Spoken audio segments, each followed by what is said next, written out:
I think I know a lot of people here, but there may be some that don't have as much knowledge of me. I am a pastor. I was a pastor for 35 years until I hit a certain age, and I'll explain that in a minute. My wife and I pastored a church in Winnipeg for 10 years, and I can feel your sadness as I say that. Those that are, we were in Fort Langley for about 12 years, and then we were in North Vancouver for a number of years, and then I just hit a certain number that said, you've done enough, so I stopped being an active pastor, and I retired once. And that was about 5 years ago. And today, I am a senior leader at an affordable or low-cost housing complex for low-income seniors, very similar to what you do with your building here.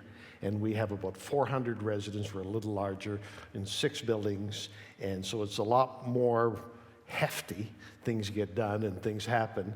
We're just in the midst of adding 3 new buildings over the next 10 years because of the demand for what we call low-cost housing for low-income seniors. And the bulk of the people we work with make less than $30,000 a year. And you can't live on $30,000 a year in Vancouver. It's impossible. Some of you say, I'm doing it. Good on you. You're doing the impossible. And so we're trying to provide more housing. And if you are in a position where that might be helpful to you, or someone you know could be helped by it, I'd be very glad to speak briefly with you after the service, because that's an important thing.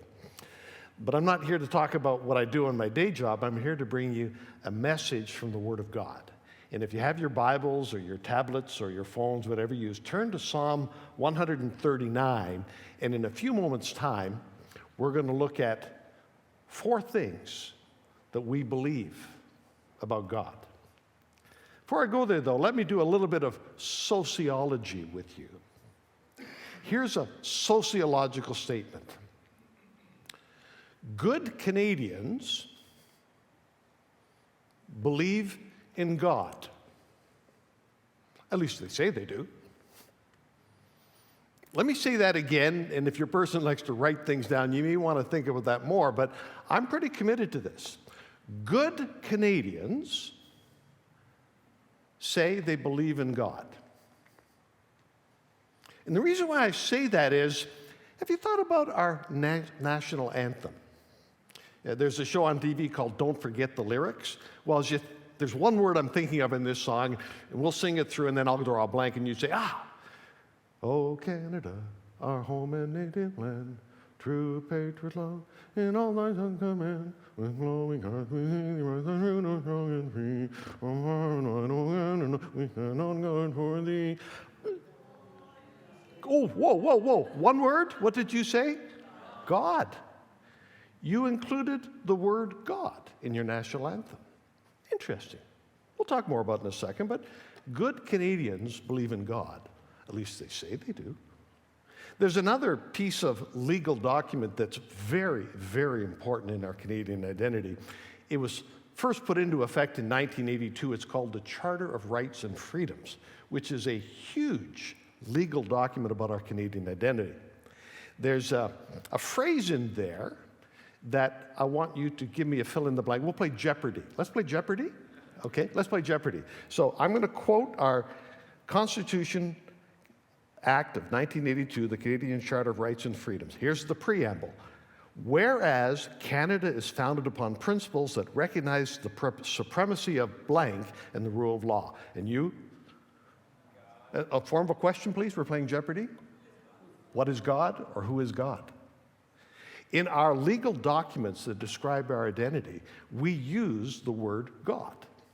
And fascinatingly, in all of the political discussions over the years, in that whole transition to forging that document, the greatest, most heated debate was, do we use the word God? And if you're a person that reads these things, Jean Chrétien talks about it as being the most heated debate of the time, and it was decided that more Canadians believed that that word should be in than not, so we'll keep it in there. And so I'm building a little bit of an argument saying that good Canadians believe in God. At least they say they do. Okay, keep working with me. We sometimes say, I guess we're right then. We're right. We're in church. We believe in God. time out. This is a little sociology. You can't take that word G-O-D and download it like a size 8 hat on everybody's hat, saying everybody's head and say it fits. You have to give them freedom to wear a toque, to wear a beanie, to wear a fedora.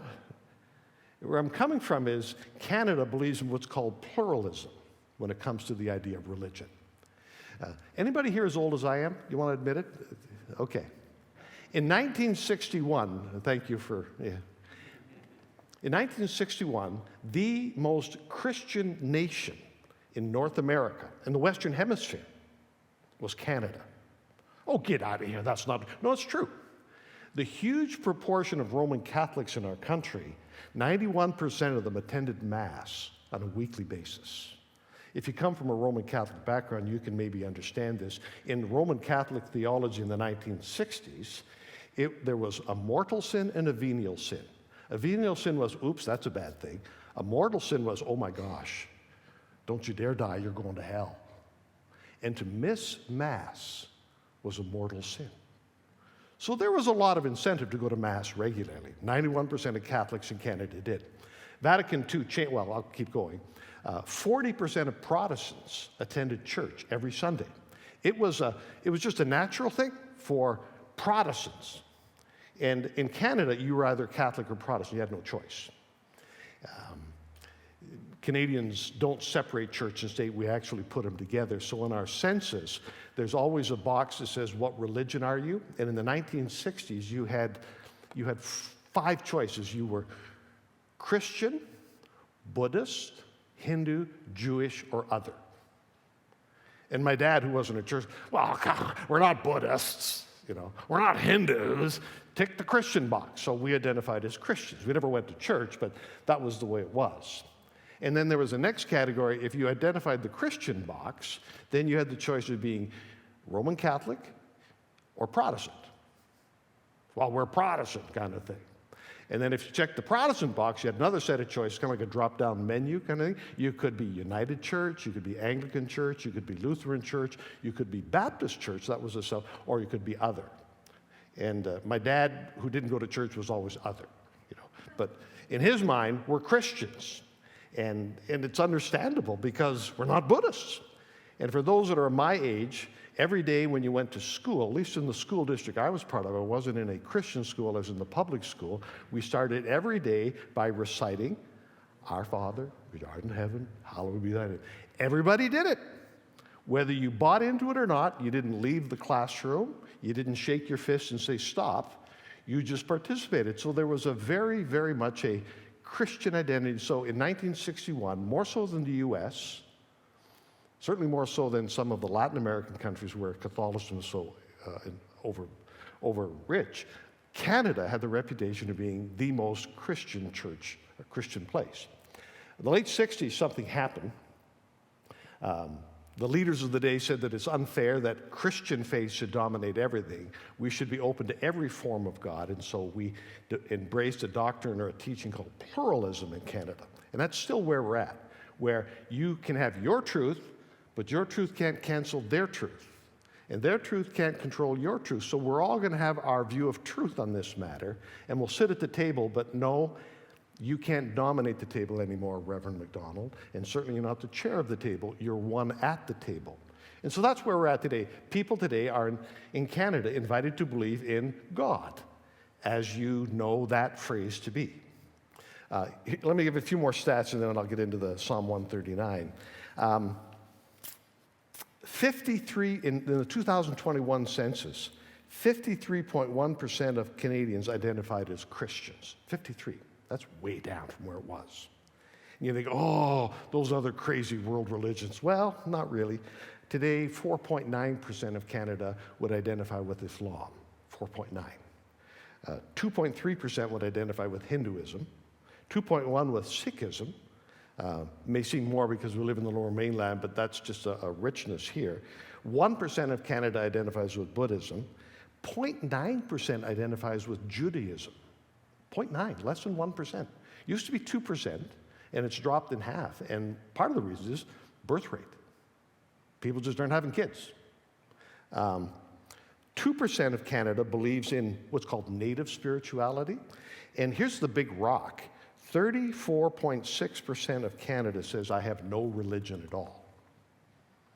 Now, probably you meet people like that, and I would say to them, well, that doesn't mean you don't believe. I don't like the word God. Okay, let's not use it. How about higher power? Okay.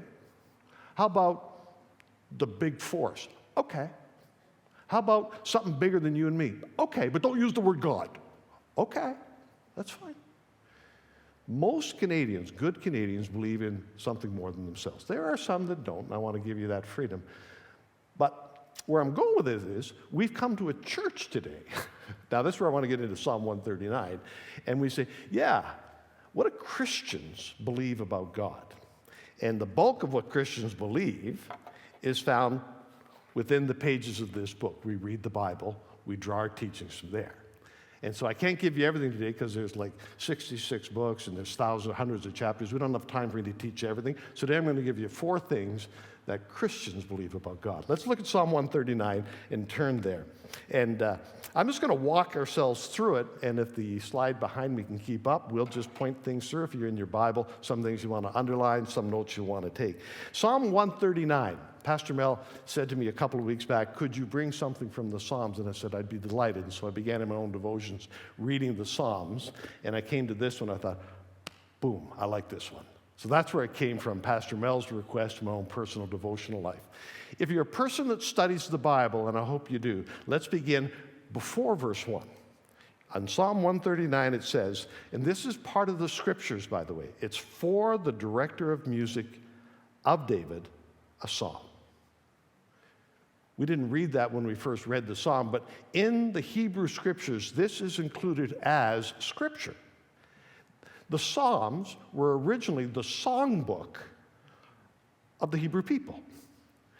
And not only were they given the songs, they were told what to do with them. Judaism is a very traditional religion. It doesn't deviate much. It doesn't do contemporary Judaism. It doesn't do rock and roll Judaism. It has a very much a static, stable way.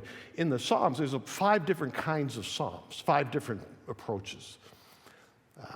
You can go backwards into the 120s. They have songs of ascents that only were to be sung during the high festivals. You didn't, like Christmas carols, you don't sing those in July.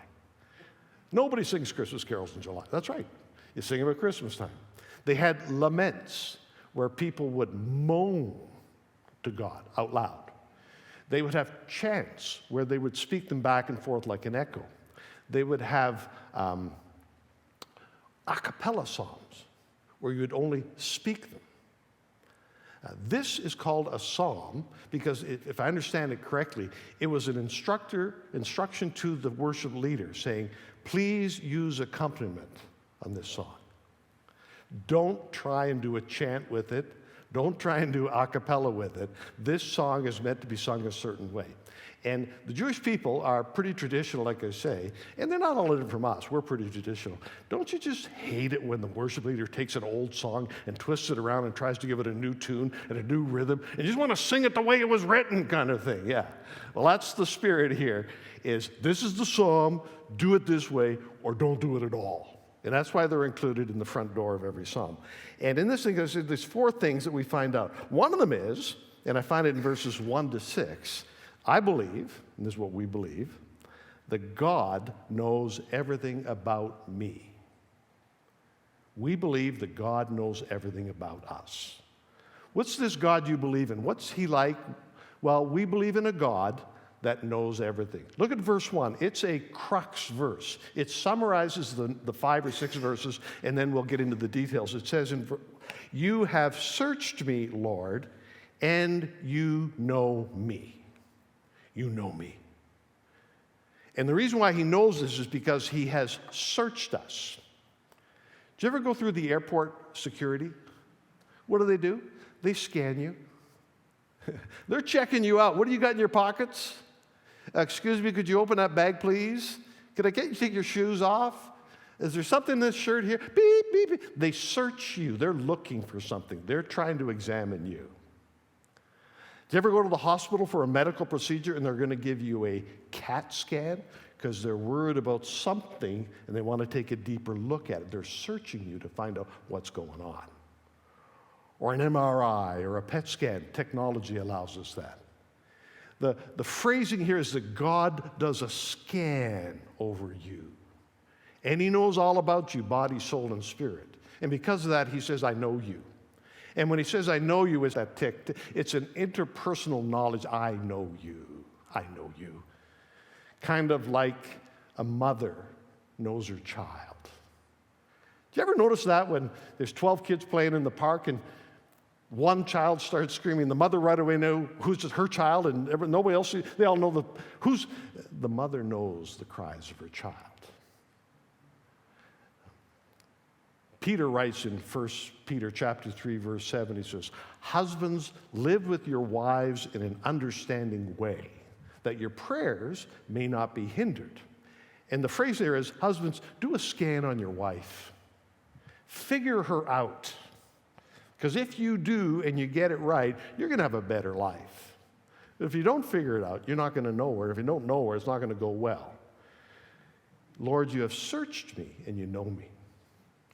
And that knowledge is amazing. I have twin daughters. They have lived together for the first 9 months anyway, and ever since, and they've grown up, they shared one bedroom. They went to school together. They were in separate classes, but they know each other.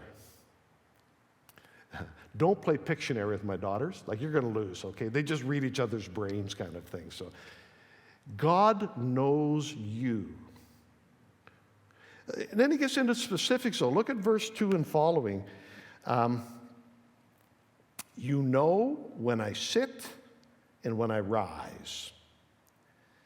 He knows when you're tired and you got to sit down.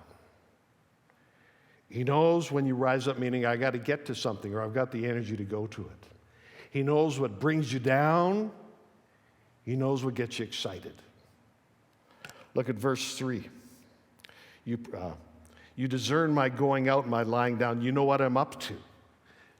Some of you are married and your partner says to you, what are you up to today?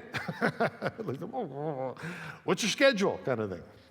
Maybe you phone a friend and you want to get together and you say, what's happening? Can we get together? Oh, I'm really busy. What are you doing? Kind of thing. God knows what you're up to. He knows the appointment you're going to be having. He knows the person you're going to meet with. He knows the task that you're taking. This God knows everything about us. Look what he says in verse 3. You're familiar with all my ways. Nothing surprises God about you.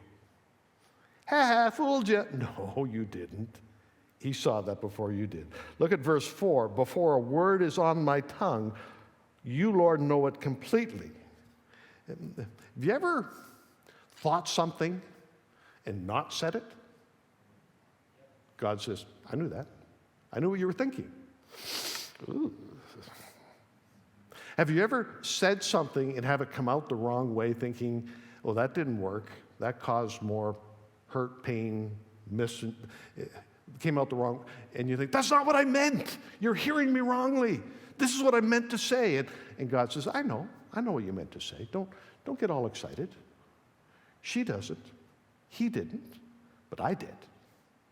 The God we believe in knows our thoughts even before they become our words. He knows our intentions. And there are times when things don't go well, even though it was well intended. And God says, I saw that. You hem me in from behind and all before you lay your hand on me. God, this is verse 5. You're all over me. I can't hide physically, socially, emotionally from you. Even when I want to avoid you, withdraw from you, I can't. The God that we believe in knows everything about us. What does that mean, though, to us? Well, we could probably have a little bit of a dialogue, but let me throw a couple of things to you. I find that strangely comforting that God knows everything about me. I really do. He knows what I'm going through, like nobody else. He understands my motives, not only what I did, but why I did it, and people can't. He knows what I am saying and what I am not saying. He knows when I often say, he knows how I am acting, but also how and why I am reacting. He says to me, and he comes to you, and he says, hey, I know where you're at. I get it. I understand. And on even a more comforting side, if God knows everything about me, what I find very, very, very powerful is this. God knows everything about you and me, everything, and he still loves you. That's amazing. A few years back, my wife and I went to an outdoor music concert. It was back at the Peony. It was a lovely summer night. The mountains were majestic. The aroma of the crowd was intoxicating. You can draw what implication you want from that. Wink, wink, nudge, nudge. It was a James Taylor concert. I don't know if you know that name. He's a secular artist. And as he's singing these ballads and songs and powerful things, there's maybe 2,000 or 3,000 people outdoors. And this still single voice comes out of the crowd, "I love you, JT."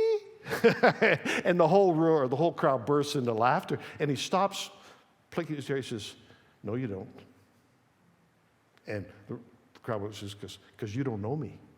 And if you knew me, you wouldn't love me." God knows everything about you, and he loves you. Wow. There's a second thing in this psalm, verses 7 to 12. The God I believe in is with me always. Let's pick it up in verse 7. Where can I go from your spirit? Where can I flee from your presence? Again, that's a crux verse or a summary verse. And then after that, he lays out the details. But it's, where can I go, but you're not there? Nowhere. And then the details, look at the specifics in verse 8. If I go up to the heavens, literally this way, and it's a figure of speech, but if I go up there, you're there. If I make my bed in the depths, the old King James said Sheol or hell. If I go down, you're there. If I'm excited beyond belief, God's part of it. If I'm depressed beyond belief, God's still there. I go up, I go down. Look at verse 9. If I rise on the wings of the dawn, that's, you're good geographers, the east. If I go as far east as I can, you mean you're there? Yeah. If I settle on the far side of the sea, that's the west. It's not just a passive thing. He's there. He's active. He's involved. He's participating. Even there, your hand will guide me. That's guidance. Your right hand will hold me fast. That's stability, protection. God is with me always. And look what happens. Sometimes you say, I don't like that. If I say, surely the darkness will hide me and light will become night around me. Do you ever get that feeling like you're just tired of people? Like, I'm just so tired of people. I just need some quiet time. In fact, I'm just going to go in my bedroom, close the door, and pull the blankets. And could I be alone, please? And God says, nope. Really? Yeah. The things that separate us from everybody else don't separate us from him. Wow.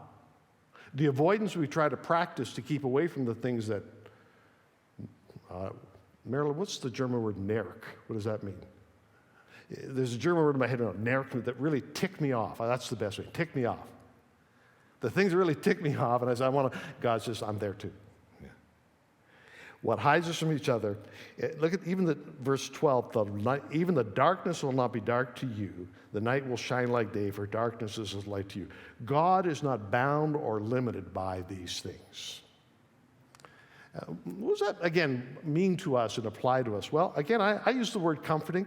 I can go anywhere, and he is with me and for me. I really believe that. The God of the Bible that we believe in is everywhere, with us and for us. If God be for us, who can be against us? Romans 8. Yeah. And I find that very comforting, but let me give you another layer, because like many of you in the room, I have children, I have grandchildren, and I'm deeply concerned for them. My loved ones are never outside the hand of God. And I think, they're in some tough spots. They're in some unlovely spots. Hear me again. My loved ones are never outside the hand of God. I don't understand how that works, but I believe it. If you are a Jesus follower, you are never alone. I can be in situations that seem so dark, and God is there. He won't abandon me. Thank you, Jesus. Because there are times when we're dropped by everybody else except him. There's a third thing, in this psalm. We'll pick it up in verse 13. The God I believe in has created me. The God we believe in is a God who creates human beings. That's what the psalm says. Look at verse 13. You created my inmost being. You knit me together in my mother's womb. It's a crux verse. Underline it. And then after that, the specifics. I praise you because I'm fearfully and wonderfully made. Your words are wonderful. I know full well. My frame was not hidden from you when I was in the secret place, when I was woven together in the depths of the earth. Your eyes saw my unformed body. All the days ordained for me were written in your book before one of them came to be. The God I believe in created me, you. I'm atomistic. And let me explain it to you this way. Some people say that conception is chemicals. The chemistry was right, the timing was right, evolution, biology, it's just Christians say it's more than just biology. We're adults here, so check my math if you want. Every month, there's 1 or 2 or 3 eggs coming down into the place. And every time it happens, there's 6, 8, 9, 12 million seeds. And sometimes nothing happens. And sometimes 1 gets through, or 2.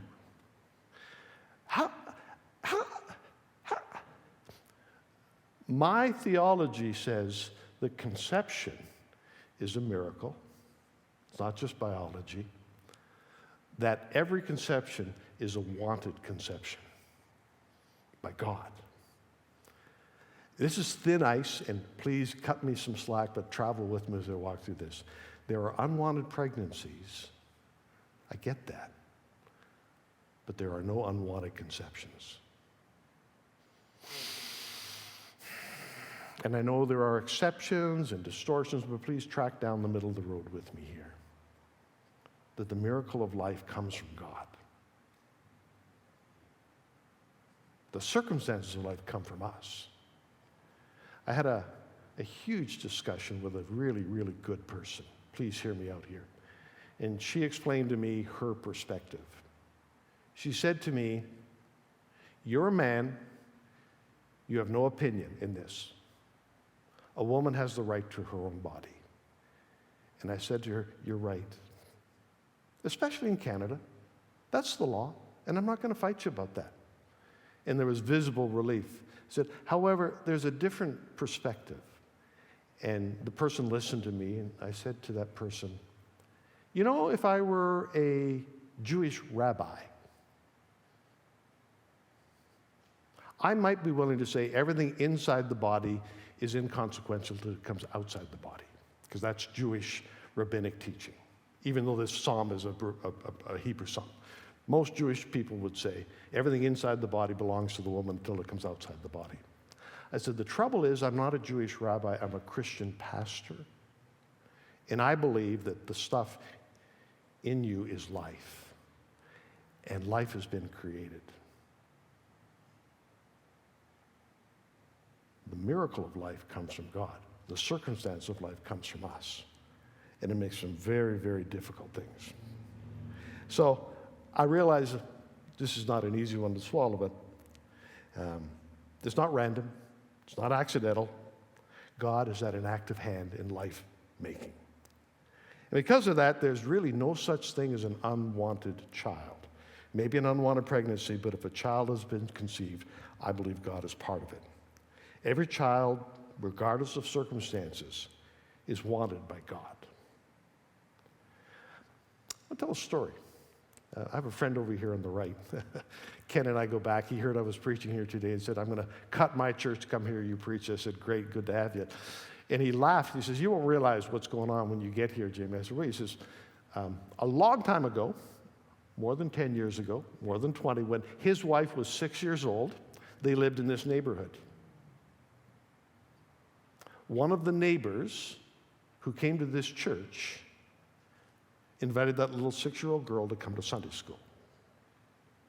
That little 6-year-old girl accepted Jesus into her life, went home and told her mommy and her daddy about Jesus is in me kind of thing. It awakened something in her mom and her dad that when they moved from this neighborhood to Surrey, they began attending a church. And now, several decades later, her parents are part of Jesus' family.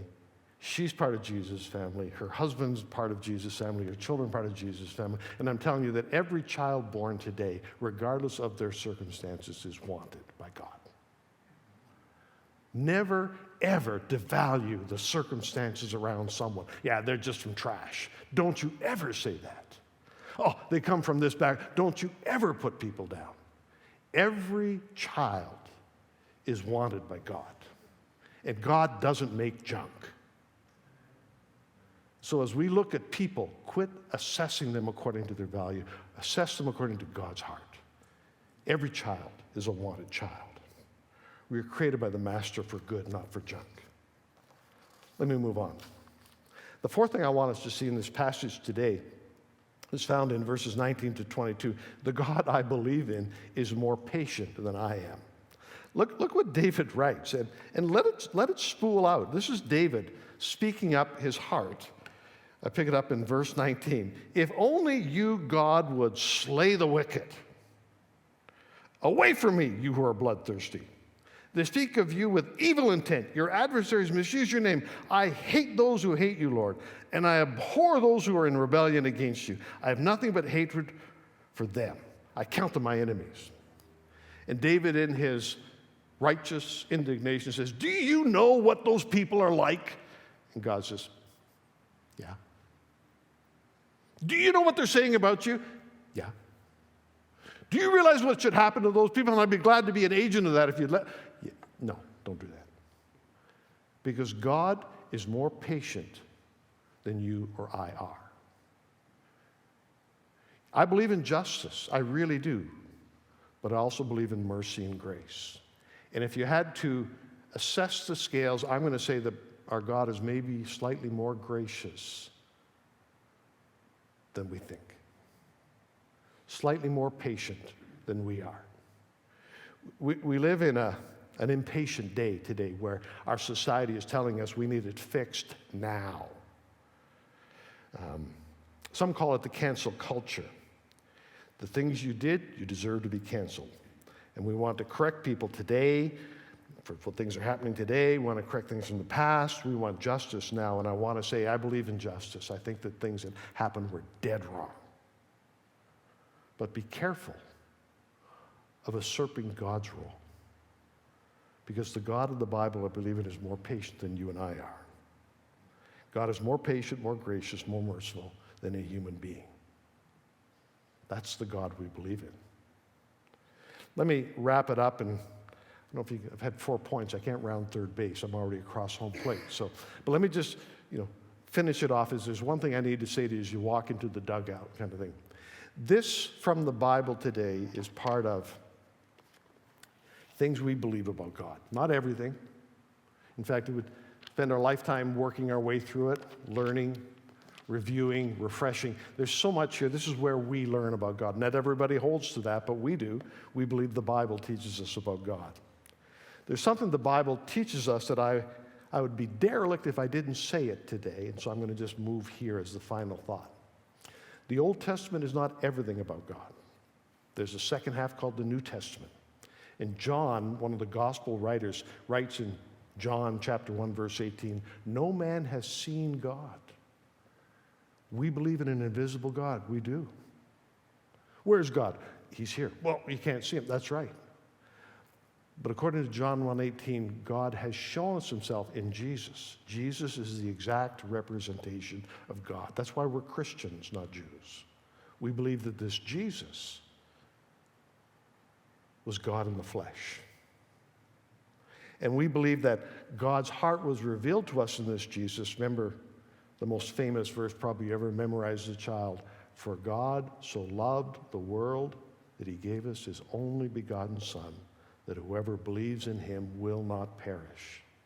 And so this Jesus wasn't just a moral light, a wise teacher. He was a gift of God to pay for the things that separate us from God.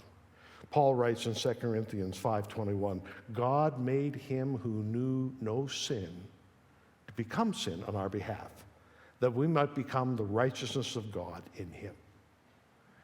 And what we believe at the pinnacle of our faith, or the core of our faith, is that the things that separate us from God in life are taken care of by the work of Jesus.